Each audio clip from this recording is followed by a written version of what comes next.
इस कहानी की शुरुआत में एक आदमी अंडे की यॉल के अंदर एक हरे रंग का कोई लिक्विड इंजेक्ट करता है। तभी अचानक से एक यॉल से दो यॉल बन जाते हैं। यहाँ से सीन चेंज होता है और हमें कुछ लोगों को दिखाया जाता है जो कि एक एलिजाबेथ स्पार्कल नाम का स्टार बनाते हैं। दरअसल एलिजाबेथ स्पार्कल एक बहुत फेमस सेलिब्रिटी है और वो एक शो को होस्ट करती है। पहले कुछ साल तक लोग एलिजाबेथ स्पार्कल के स्टार के साथ फोटो क्लिक करते हैं, सेल्फी लेते हैं, लेकिन धीरे धीरे लोगों का इंटरेस्ट एलिजाबेथ स्पार्कल से हट जाता है और लोग अब उस स्टार पर ध्यान भी नहीं देते। स्टार टूट गया लेकिन किसी ने उसे ठीक भी नहीं किया। हम एलिजाबेथ स्पार्कल को देखते हैं जो कि अब बूढ़ी हो चुकी है और उसको 50 साल हो गए हैं, लेकिन एलिजा अभी भी उसी शो में काम करती है जिसमें वो पहले किया करती थी। एलिजा शूटिंग करने के बाद वॉशरूम की ओर जाती है, लेकिन लेडीज वॉशरूम बंद था, इसलिए वो जेंट्स वॉशरूम के अंदर चली जाती है। तभी अचानक से वहाँ पर एलिजा के शो का डायरेक्टर आता है और वो किसी से फोन पर बात कर रहा होता है और डायरेक्टर कहता है, हमको उस बुढ़ी औरत को धक्के मार के शो से निकालना होगा। यार, लोगों को जवान लड़की को देखना पसंद है, हमारा फर्ज बनता है कि जो लोगों को चाहिए हम उन्हें दे, तभी तो हमारी टीआरपी बढ़ेगी। और ये बात सुन के एलिजा को बहुत दुख होता है। एलिजा अपने आप को आईने में देखती है तो उसके चेहरे पर बहुत सारे रिंकल्स, झुर्रियां आ गई थी। एलिजा की खूबसूरती उम्र के साथ ढल चुकी थी। एलिजा को दुख होता है कि उससे अब शो से निकालने वाले हैं, इसलिए वो शो के डायरेक्टर से पर्सनली मिलने जाती है, इस उम्मीद में कि शायद शो का डायरेक्टर उसे फिर से काम पर रख ले। पर वो डायरेक्टर बोलता है कि देख यार, मैं तुझे रख लेता पर ना तेरे अंदर वो पहले वाली बात नहीं रही। देखो ना, चैनल की टीआरपी कितनी गिर गई और अब इस शो को एक नए चेहरे की जरूरत है, एक नई खूबसूरत लड़की की जरूरत है। ये सब सुन के एलिजा टूट जाती है और जब एलिजा अपने कार से घर वापस जा रही थी तभी अचानक से उसका ध्यान बोर्ड पर लगे अपने तस्वीर पर जाता है जिसको कुछ लोग निकाल रहे थे। तभी अचानक से एक कार उसके कार को टक्कर मार देती है और एलिजा हॉस्पिटल में पहुंच जाती है। एलिजा को कुछ खास चोट नहीं लगी थी, इसलिए डॉक्टर उसको घर जाने की परमिशन दे देते हैं और उससे बताते हैं कि डॉक्टर की वाइफ उसकी बहुत बड़ी फैन है। लेकिन अब तक एलिजा के दिमाग में उसी डायरेक्टर की बातें गूंज रही थी। वहाँ का एक वार्ड बॉय एलिजा का चेकअप करता है, उसके हाथ पर अजीब सा निशान था। तभी एलिजा वहाँ से बाहर आती है। एलिजा को लगता है कि उसके पॉकेट में कुछ है। वो चेक करती है तो उसे एक पेन ड्राइव मिला जिसके ऊपर लिखा था द सब्सटेंस और एक नोट भी मिला जिसमें लिखा था, इसने मेरी लाइफ को बदल दिया। और शायद ये चीज उस वार्ड बॉय ने रखा था। एलिजा जल्दी से घर पहुँच के उस पेन ड्राइव को प्ले करती है। उसमें द सब्सटेंस नाम के केमिकल के बारे में बताया गया था जिससे अगर कोई बूढ़ा इंसान लेगा उसका डीएनए अनलॉक हो जाएगा और उसी इंसान के अंदर से एक और जवान और खूबसूरत इंसान निकलेगा जो बेहद सुंदर और परफेक्ट होगा। दोनों शरीर बारी बारी से एक्टिव होंगे, जैसे कि पुराना वाला शरीर 7 दिन के लिए एक्टिव रहेगा और नया शरीर 7 दिन के लिए बेहोश रहेगा और अगले 7 दिन नया शरीर एक्टिव रहेगा और दूसरा पुराना शरीर बेहोश रहेगा, क्योंकि जिस्म दो है लेकिन जान एक ही है। और हाँ, नए शरीर को एक्टिव और स्टेबलाइज रखने के लिए हर रोज सब्सटेंस का इंजेक्शन उसे लगाना होगा और वो सब्सटेंस पुराने शरीर के रीढ़ की हड्डी से निकलेगा। ये सब एलिजा को झूठ लगा, इसलिए उसने उस पेन ड्राइव को डस्टबिन में डाल दिया। थोड़ी देर बाद उसे अपने जवानी के दिन याद आने लगे, इसलिए वो तुरंत द सब्सटेंस को ऑर्डर कर देती है और उसको कॉल पर एक आदमी एलिजा से उसका एड्रेस पूछ के एक अजीब से एड्रेस के बारे में एलिजा को बताता है। अगले दिन जब एलिजा न्यूज़पेपर पढ़ रही थी तो उसमें एक एड थी जिसमें एलिजाबेथ की जगह पर किसी और को हायर करने के लिए ऑडिशन शुरू है ऐसा लिखा था। द सब्सटेंस कंपनी की ओर से उसे एक आइडेंटिटी कार्ड मिलता है। एलिजा उस एड्रेस पर जाती है जिसको उस दिन आदमी ने उसे बताया था। ये बहुत खुफिया जगह है। वहाँ एलिजा अपने कार्ड के मदद से अंदर जाती है जो कि उसको कंपनी ने दिया था। वहाँ उसका स्पेशल लॉकर था जिसके अंदर एक पार्सल था, उसको एलिजा अपने घर लेके आती है। उस पार्सल में काफी सारी चीजें थी, उसमें एक केमिकल था और एक इंजेक्शन था जिसको बस एक बार ही इस्तेमाल करना है। उसके साथ एक स्टेबलाइज करने के लिए किट थी जिसको नए शरीर को स्टेबलाइज करने में इस्तेमाल करना है और दोनों शरीर में स्विच करने के लिए भी एक किट थी और नए शरीर और पुराना शरीर के लिए खाना भी दिया गया था जो कि 7 दिन की बेहोशी में शरीर को जिंदा रख पाएगा। एलिजा अपने आप को आईने में देखकर सोच रही थी क्या उसे ये करना चाहिए और आखिरकार वो केमिकल का इंजेक्शन खुद को लगा देती है। थोड़ी देर तक सब कुछ नॉर्मल था, लेकिन अचानक से उसे बहुत दर्द होता है और वो नीचे गिर जाती है। उसकी आई बॉल डबल होने लगती है और उसकी पीठ को फाड़कर एक जवान और खूबसूरत लड़की बाहर आती है जिसको खुद के खूबसूरती पर और जवानी पर यकीन नहीं आ रहा था, इसलिए वो अपने आप को बहुत देर तक आईने में देखती रहती है। ये लड़की और कोई नहीं बल्कि एलिजा का नया वर्जन था और उसको यकीन हो चुका था कि ये केमिकल सच में काम करता है। वो लड़की एलिजा के पुराने शरीर के पीठ को टाके लगाती है जहाँ से वो बाहर आई थी। उसके बाद वो पुराने शरीर को जिंदा रखने के लिए एक उसके साथ खाने की बैग को लगा देती है जिसको कंपनी ने उसे दिया था। थोड़ी देर बाद उस लड़की के नाक से खून आने लगता है। तभी उसे याद आता है कि इस उसका नए बॉडी हर रोज स्टेबलाइज करना है। उसके लिए कंपनी ने दी गई किट को लड़की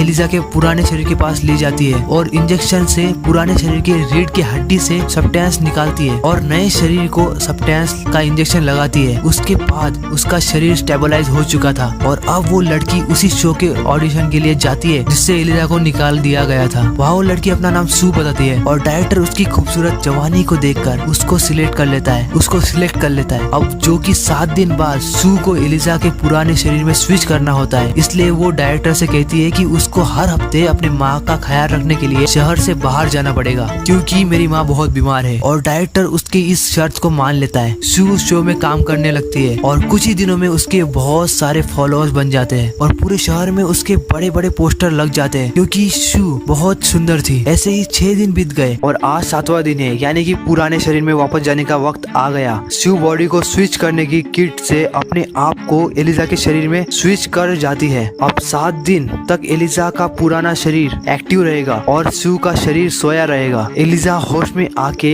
सू के शरीर को खाने की सप्लाई देती है और डायरेक्टर के पास अपनी पुरानी पेमेंट लेने जाती है, लेकिन डायरेक्टर उसको पुराना बॉक्स और गिफ्ट देके निकल ऐसे कहता है। एलिजा को डायरेक्टर की बातों से बहुत दुख होता है। एलिजा को सब्सटेंस कंपनी की तरफ से मैसेज मिला था जिसमें लिखा गया था कि उसका नया खाने का सप्लाई आ चुका है। एलिजा वहां जाके खाने की सप्लाई ले आती है और अब 7 दिन के बाद एलिजा सू के शरीर को एक्टिव कर लेती है। सू एलिजा के शरीर को छुपाने के लिए एक उसके घर के अंदर दीवार गिराती है। तभी उसका पड़ोसी कंप्लेंट करने आता है क्योंकि दीवार गिराते वक्त बहुत शोर हो रहा था और उसका पड़ोसी सू की खूबसूरती देखकर पिघल जाता है और उससे कहता है कि अगर तुम्हें कोई मदद चाहिए तो मुझे बताना। अब जो कि सू को एक खुफिया कमरा बनाना था, इसलिए वो उसकी मदद नहीं लेती। वो एक खुफिया कमरा बना लेती है और उसके अंदर एलिजा के शरीर को छुपा देती है और अब सू एडवर्टाइजमेंट की शूटिंग पर बिजी हो जाती है और उसको ये तक ख्याल नहीं था कि आज उसको एलिजा के शरीर में स्विच करना है क्योंकि एलिजा का खाना खत्म हो रहा है। अचानक से सू के नाक से खून बहने लगता है। इसका मतलब उसका बॉडी स्विच करने का समय आ चुका है, लेकिन सू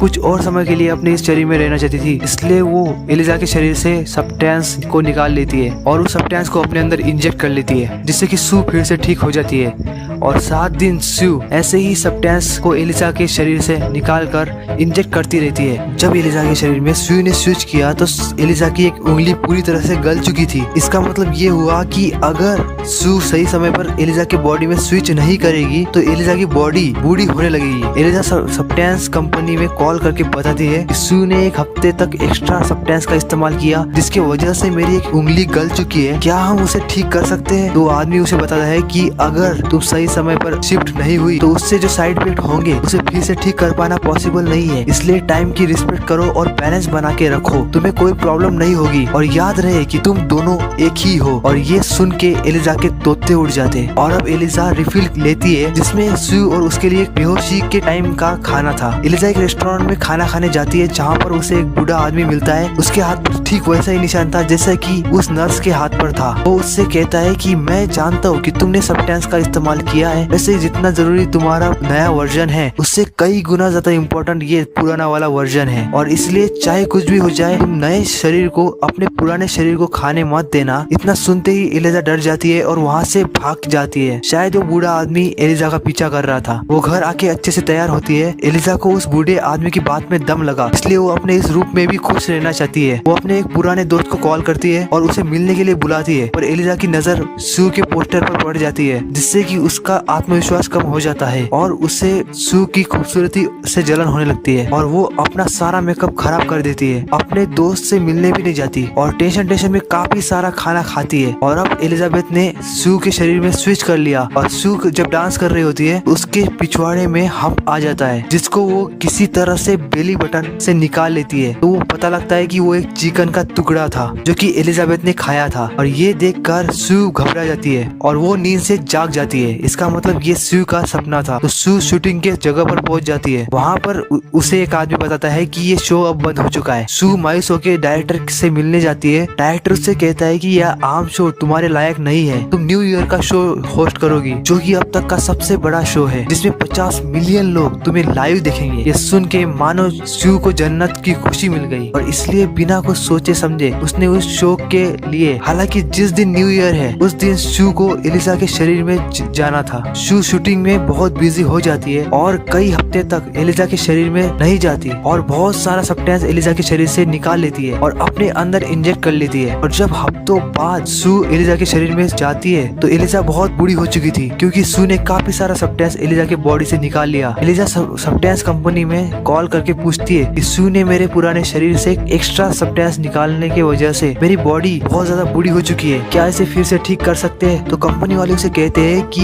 नहीं, हमने आपको पहले भी समझाया था कि 7 दिन पुराना शरीर एक्टिव रहेगा और 7 दिन नया शरीर एक्टिव रहेगा, और अगर नया शरीर ज्यादा देर तक एक्टिव रहेगा तो पुराना वाला शरीर बूढ़ा हो जाएगा और ये बिल्कुल भी ठीक नहीं हो पाएगा। लेकिन हाँ, अभी आप सू को टर्मिनेट करके अभी जैसी आपकी हालत है उसी हालत के साथ अपनी पूरी लाइफ को बिता सकती हो। लेकिन एलिजा उनको मना कर देती है। एलिजा को सू से नफरत हो गई, इसलिए वो सू की फोटो को फेंक देती है और जहाँ से सू का पोस्टर दिखाई देता है वहाँ के एरिया को ढक देती है। जब सू एक्टिव होती है तो उसको भी अब फिर से एलिजा की बॉडी में वापस नहीं जाना था, इसलिए वो 3 महीने का सब्सटेंस एक साथ एलिजा के शरीर से अंदर से निकाल लेती है और खुद के बॉडी के अंदर इंजेक्ट कर लेती है और नए बॉडी में बहुत एंजॉय करने लगती है। लेकिन 3 महीने बाद न्यू ईयर यू के एक रात पहले सू किसी लड़के के साथ थी। अचानक से सू की बॉडी का सब्सटेंस खत्म हो जाता है और सू की बॉडी के ऑर्गन फटने लगते हैं, इसलिए वो एलिजा की बॉडी के सब्सटेंस निकालने के लिए कोशिश करती है पर सब्सटेंस नहीं निकल पाता। सू कंपनी वालों को कॉल करती है। कंपनी वाले उसे कहते हैं कि आपने पूरा सब्सटेंस एलिजा के शरीर से यूज कर लिया है, इसलिए आपको अब एलिजा के शरीर में फिर से स्विच करना होगा और नया सब्सटेंस बनने का इंतजार करना होगा। कॉल कट होने के बाद सू की हालत और ज्यादा खराब होने लगती है और मजबूरन सू को एलिजा के शरीर में स्विच करना पड़ता है। इन सब आवाज़ों को वो लड़का सुन रहा होता है, इसलिए वो वॉशरूम के अंदर आने ही वाला था कि एलिजा वॉशरूम के दरवाजे को बंद कर देती है। और जब एलिजा खुद को आईने में देखती है तो उसके रोंगटे खड़े हो जाते हैं, क्योंकि वो इतनी ज्यादा बूढ़ी हो चुकी थी कि वो अब इंसान ही नहीं दिख रही थी। वो बहुत कमजोर और बूढ़ी हो गई थी और वो ठीक से खड़ी भी नहीं हो पा रही थी। एलिजा को अपनी ये हालत देखकर बहुत दुख होता है और एलिजा सब्सटेंस कंपनी में कॉल करती है और एलिजा सू को टर्मिनेट करने का फैसला करती है, जिससे सू मर जाएगी और एलिजा को अपने बाकी लाइफ इसी रूप में गुजारना होगा। कंपनी वाले एलिजा को टर्मिनेशन फ्लूइड ले जाने के लिए कहते हैं, इसलिए एलिजा जितना हो सके अपने आप को उतना ढक लेती है ताकि उसका भयानक रूप किसी के सामने ना आए, और वो भागते हुए टर्मिनेशन फ्लूइड को लॉकर रूम से ले आती है। और जब सू को टर्मिनेट का इंजेक्शन देने ही वाली थी तो उसको कंपनी की बातें याद आती है। इस सू को टर्मिनेट कर दिया तो एलिजा अभी जिस हालत में है उसी हालत में रहेगी। लेकिन फिर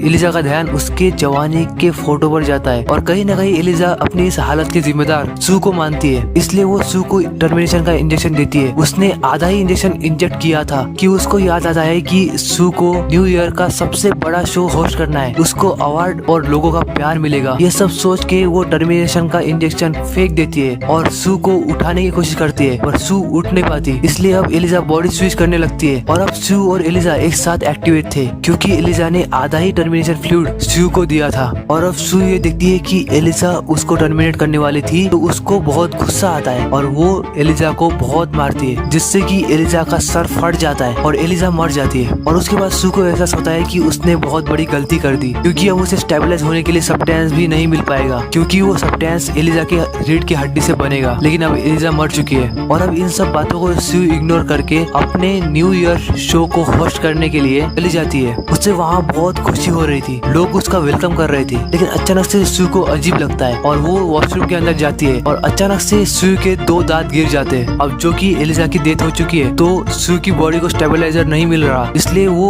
अपने आप खत्म हो रही है। सू जल्दी से घर पहुंचकर एक्टिवेशन का इस्तेमाल करने वाली है, इसलिए वो लिफ्ट में पहुंचती है। लेकिन जैसे ही वो बटन दबाती है तो उसका नाखून उखड़ जाता है और उसका एक कान गिर जाता है और वो जल्दी से वहाँ से भागकर अपने घर पहुंचती है। और उसके बाद वो एक्टिवेटर को अपने अंदर इंजेक्ट करती है। ये वही केमिकल है जिससे कि इस कहानी की शुरुआत हुई थी, जिससे कि एलिजा का शरीर फाड़कर सू बाहर निकली थी। लेकिन इस केमिकल को एक ही बार इस्तेमाल करना था, लेकिन सू ने इसका 2 बार इस्तेमाल कर लिया और अब सू को वैसा ही दर्द होने लगता है जैसे कि एलिजा को हुआ था। और सू की पीठ को फाड़कर अजीब सा एक एलिजा और सू को मिलकर बना हुआ शरीर बाहर निकलता है, जो कि किसी मॉन्स्टर से कम नहीं था। फिर भी उसको शो को होस्ट करना था, इसलिए वो सू अपने चेहरे पर एलिजा का फोटो लगा के शो की ओर जाती है। लेकिन जैसे ही वो माइक के पास पहुंचती है वैसे ही उसके चेहरे पर लगा हुआ एलिजा का फोटो नीचे गिर जाता है और उसका भयानक सा चेहरा सबके सामने आ जाता है और लोग उससे डरने लगते हैं और सू को इधर उधर धक्का देने लगते हैं। सू सबको बताती है कि वो एलिजा और सू है, उसकी कोई एक नहीं सुनता। तभी वहाँ पर एक आदमी आता है और सू पर वार करता है, जिससे कि सू के सर के